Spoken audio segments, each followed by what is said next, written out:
রমজানি special ভীষণ মজার দুটি ইফতার রেসিপি একই ভিডিওতে তৈরি করে দেখাবো। আসসালামু আলাইকুম, আমি লাবণীস কিচেনে আপনাদের আরেকবার স্বাগত জানাই। প্রথম ইফতার রেসিপিটি হচ্ছে ডিম দিয়ে তৈরি করব। এই ডিমের ইফতার রেসিপিটা কিন্তু অনেক বেশি সুস্বাদু হয়ে থাকে। তার জন্য প্রথমে আমি একটা মিক্সিং বোল নিয়ে নিলাম। এর মধ্যে আমি 1 কাপ বেসন দিয়ে দিচ্ছি।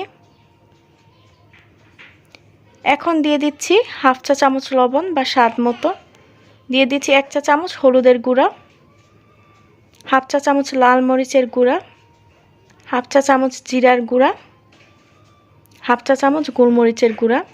এখন সবগুলো উপকরণ ভালোভাবে মিশিয়ে নিব।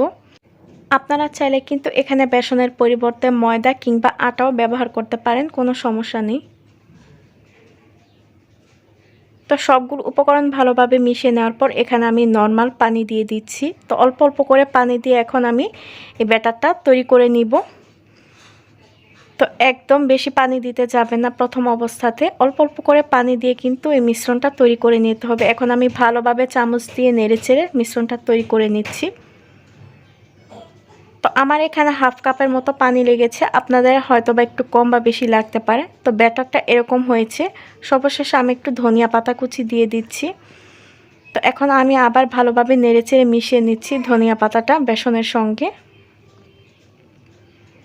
তো এটা আমি রেডি করার পর এখানে আমি একটা মিক্সিং বলে 1 কাপ পেঁয়াজ কুচি নিয়েছি। সেই সাথে আমি এখন হাফ চা চামচ লবণ দিয়ে দিচ্ছি 4 থেকে 5টি কাঁচামরিচ কুচি। এখন দিয়ে দিচ্ছি ধনিয়া পাতা কুচি। এখন আমি 2টি ডিম দিয়ে দিচ্ছি। ডিম দুটিকে কিন্তু আমি আগে থেকে ফ্রিজ থেকে নামিয়ে রেখেছিলাম প্রায় আধা ঘন্টা আগে। তো এখন ডিম দুটিকে ভালোভাবে এর সঙ্গে নেড়েচেড়ে মিশিয়ে নিচ্ছি। তো পেঁয়াজটা কিন্তু চাইলে আপনারা আরেকটু বাড়িয়েও দিতে পারেন। আপনারা চাইলে কিন্তু এই নাস্তাটি একটি ডিম দিয়েও করে নিতে পারেন। এখন আমি চুলাতে একটা ফ্রাই প্যান বসিয়ে দিয়েছি, তার মধ্যে পরিমাণ মতো তেল দিয়ে তেলটা গরম হয়ে যাওয়ার পর এখন আমি ডিমটা ঢেলে দিচ্ছি।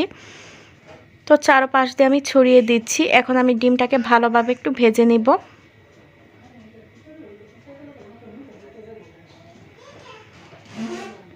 তো ডিমটা ভাজা হয়ে যাওয়ার পর আমি এক পাশ উল্টে দিচ্ছি এ পাশটা ভাজার জন্য।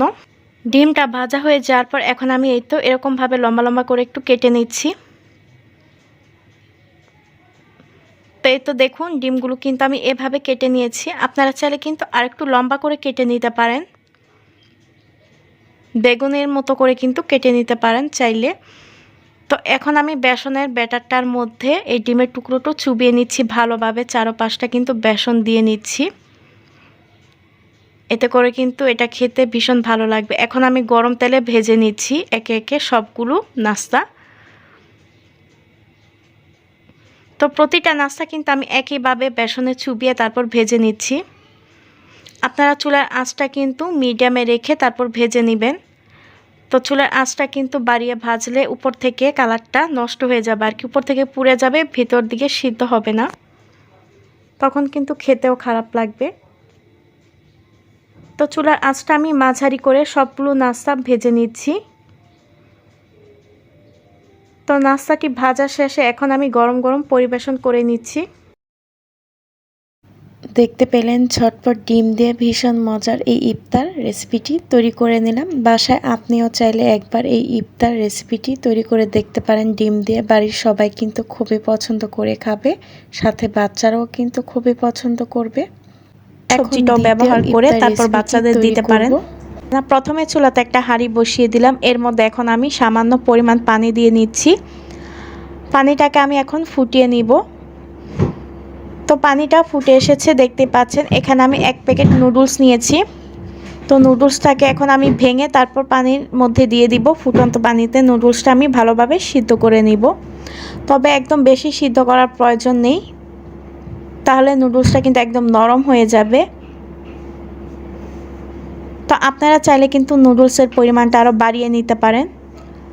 তো এই তো দেখতেই পাচ্ছেন নুডলসগুলো কিন্তু সিদ্ধ হয়ে গিয়েছে। আমি একটা কাঁটা চামচ দিয়ে তুলে দেখিয়ে দিচ্ছি। এখন আমি চুলাটা অফ করে দিব আর নুডলসগুলো ছেঁকে নিব একটা ছাঁকনি দিয়ে। এখানে আমি একটা বড় সাইজের ছাঁকনি নিয়েছি। এখন নুডলসের পানিগুলো ছেঁকে নিচ্ছি। তো তো নুডলসগুলো ছেঁকে নেওয়ার পর কিন্তু কিছুক্ষণ ঠান্ডা করে নিতে হবে নুডলসটা। তো নুডলস থেকে পানিগুলো কিন্তু সবটা ঝরে গিয়েছে। আমি বেশ কিছুক্ষণ ঠান্ডা করে নিয়েছি নুডলসটা। এখন একটা মিক্সিং বল নিয়ে নিলাম, তার মধ্যে সেই সিদ্ধ করে রাখা নুডলসগুলো দিয়ে দিচ্ছি।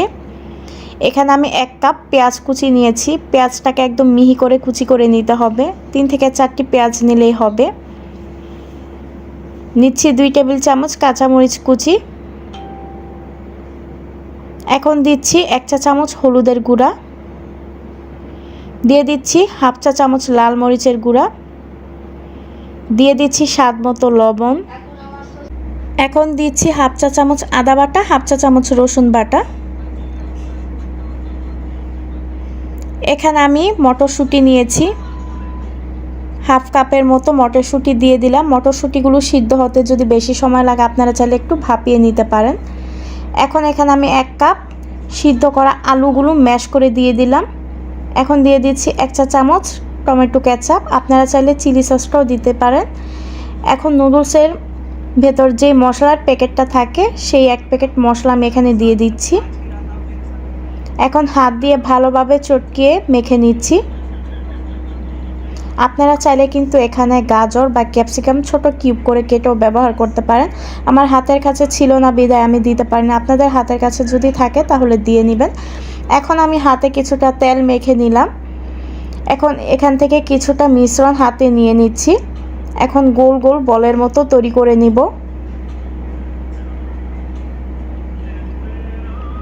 এখন একটু কাবাবের শেপ দিয়ে নিচ্ছি, মানে একটু চ্যাপটা করে নিচ্ছি। আপনারা চাইলে আপনাদের পছন্দ মতো যে কোনো শেপ দিয়ে নিতে পারেন, তবে আমার কাছে কাবাবের শেপটাই বেশি ভালো লাগে, তাই আমি একটু কাবাবের শেপের মতো দিয়ে নিচ্ছি। এই তো দেখুন চ্যাপটা করে নিচ্ছি। তো প্রতিটা কাটলেট কিন্তু আমি একইভাবে তৈরি করে নিব। এখানে আমি ব্রেড ক্রাম্বস নিয়েছি, আপনারা চাইলে কিন্তু টোস্ট বিস্কুটের গুঁড়াও নিতে পারেন। এখানে একটা ডিম নিয়েছি, ডিমটাকে এখন ফেটিয়ে নিচ্ছি। তো সামান্য পরিমাণ লবণ দিয়ে ডিমটাকে ভালোভাবে ফেটিয়ে নিচ্ছি। তো এখান থেকে একটা কাটলেট ডিমের মধ্যে আমি একটা চামচের সাহায্যে চুবিয়ে তারপর ব্রেড ক্রাম্বসের মধ্যে দিয়ে দিচ্ছি। তো পুরোটা কাটলেটের মধ্যে ব্রেড ক্রাম্বসটা চারপাশে ঘুরিয়ে ঘুরিয়ে দিয়ে দিচ্ছি। ব্রেড ক্রাম্বসটা কিন্তু ভালোভাবে দিয়ে নিতে হবে। এই তো সবগুলো কাটলেট কিন্তু আমি একইভাবে তৈরি করে নিয়েছি, দেখতেই পাচ্ছেন। চুলাতে একটা কড়াই বসিয়ে দিয়েছি পরিমাণ মতো তেল দিয়ে। তেলটা যখন গরম হয়ে যাবে তখন আমি কাটলেটগুলো একে একে দিয়ে দিচ্ছি। তবে অবশ্যই খেয়াল রাখতে হবে চুলার আঁচটা কিন্তু লো থেকে মাঝারিতে রেখে তারপর কাটলেটগুলো ভেজে নিতে হবে। তো চুলার আঁচটা কিন্তু একদম বাড়াতে যাবেন না, লোতে রেখে তারপর কাটলেটগুলো ভেজে নেবেন। এখন আমি উল্টে দিচ্ছি এক পাশ ভাজা হয়ে যাওয়ার পর আরেক পাশ ভেজে নেওয়ার জন্য। তো দোনো পাশে কিন্তু আমার ভাজা হয়ে গিয়েছে। কাটলেটগুলো কিন্তু ব্রাউন কালার করে ভেজে নিতে হবে। তো কাটলেটগুলো ভাজতে আমার প্রায় 7 থেকে 8 মিনিটের মতো সময় লেগেছে, আপনাদের আরও কম বা বেশি সময় লাগতে পারে। কাটলেটগুলো কিন্তু দেখুন আমার সুন্দর ব্রাউন কালার হয়ে গিয়েছে ভাজা। ভাজা শেষে আমি গরম গরম পরিবেশন করে নিয়েছি। বাড়িতে নুডলস থাকলে এই রমজানে ইফতারে কিন্তু এই রেসিপিটি তৈরি করে দেখতে পারেন।